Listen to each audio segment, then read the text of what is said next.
कांग्रेस की सरकार ने कहा था, जिसमें विक्रम भाई जो मेरे छोटे भाई हैं, मुझसे तो नाराज ही रहते हैं, इतना प्यारा मैंने उनको नाम दिया राजा बेटा, उससे भी खफा है।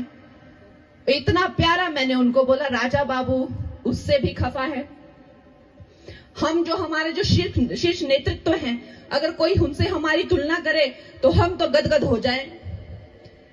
वो खुद को प्रधान सेवक कहते हैं, दुनिया उनको प्रधान सेवक कहती है। हमें कोई छोटा सेवक कह दे, हम तो गदगद हो जाएं। हमने उनको छोटा पप्पू क्या बोल दिया, अरे वो तो मुंह फुला के बैठ गए। उनको उस पे भी गुस्सा आ गया।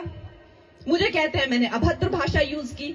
अरे भाई, किसी को प्यार से छोटा पप्पू, राजा बाबू, राजा बेटा, ये तो बड़े ही प्यारे शब्द होते हैं, हम छोटे छोटे बच्चों के लिए यूज करते हैं। छोटा भैया है वो, उसको मैंने प्यार से बोल दिया, बड़ा नाराज हो गया।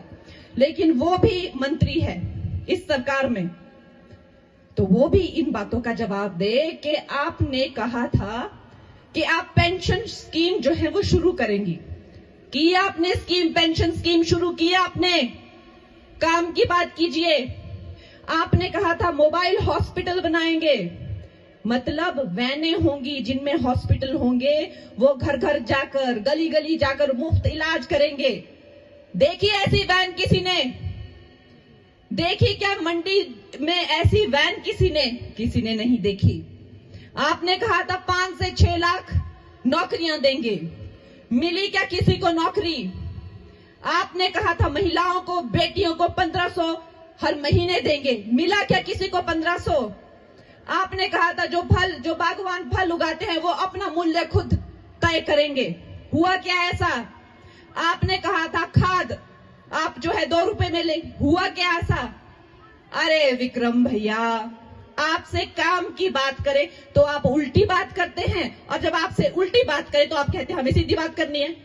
तो आपसे बात कौन सी करे? काम की बात अगर इस देश में कोई करता है, काम कराने की बात अगर इस देश में कोई करता है, करके दिखाता है, और डंके की चोट पर गारंटी बोल के शुरू करता है और गारंटी से डिलीवर करता है, तो वो एक ही है, और वो है नरेंद्र मोदी।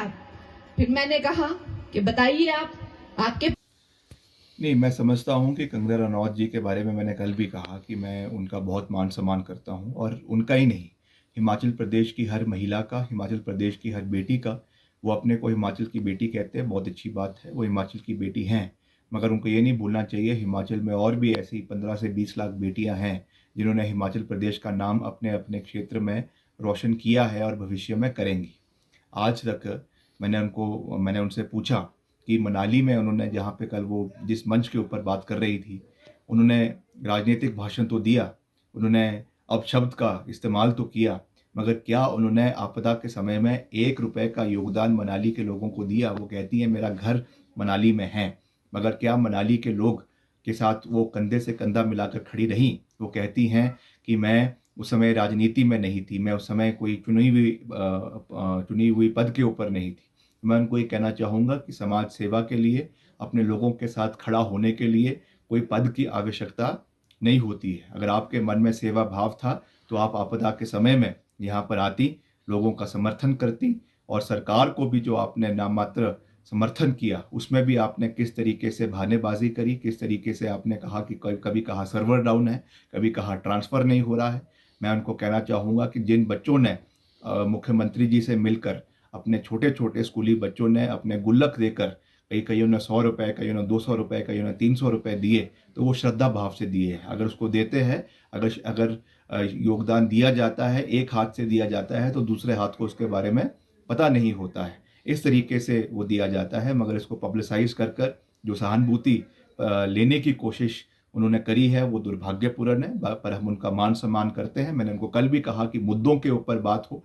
आज वो ओपीएस के बारे में कह रही थी कि पेंशन हमने नहीं दी, शायद उन्होंने अपना होमवर्क ढंग से नहीं किया मैदान में उतरने से पहले, या वैसे तो वो ट्यूटर होकर आती हैं, उनके जो साथ मीडिया की टीम चल रही है उनको अच्छी तरीके से प्रदेश के मुद्दों के बारे में जानकारी देनी चाहिए। हिमाचल पहला राज्य है जहाँ पे पूरे तरीके से ओपीएस को लागू किया गया, पहली कैबिनेट मीटिंग में किया गया।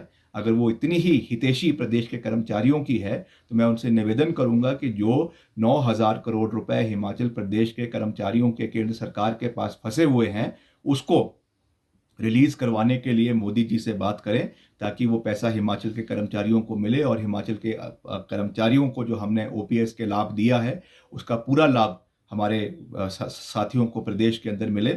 इस सोच के साथ हमें आगे बढ़ना है। बाकी मैं यही विश्वास दिलाना चाहता हूं कि हिमाचल में ये चुनाव मुद्दों के ऊपर लड़े जाएंगे।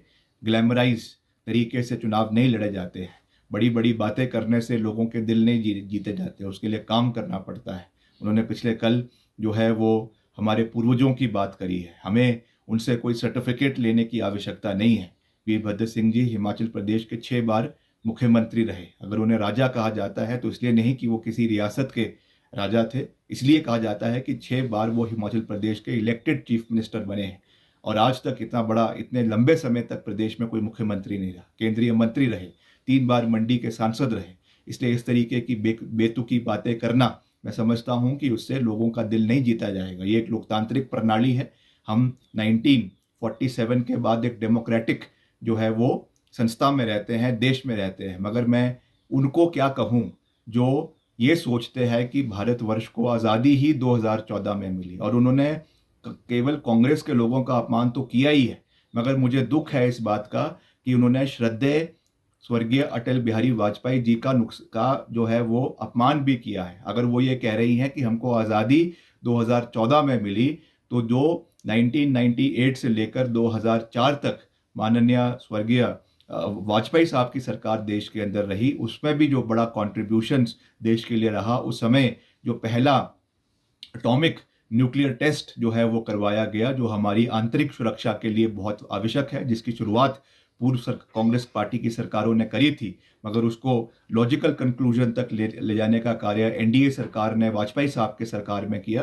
तो इस समय वो केवल पूर्व की कांग्रेस सरकारों को तो अपमान कर ही रही है, मगर जो भाजपा की एनडीए सरकारें भी पूर्व में रही है वाजपेयी जी के समय में, उनका भी वो अपमान कर रही है। मैं समझता हूं कि ये एक बहुत चिंता का विषय है और आरएसएस को, विश्व हिंदू परिषद को और भाजपा के वरिष्ठ नेताओं को इसके ऊपर चिंतन और मंथन करने की आवश्यकता है।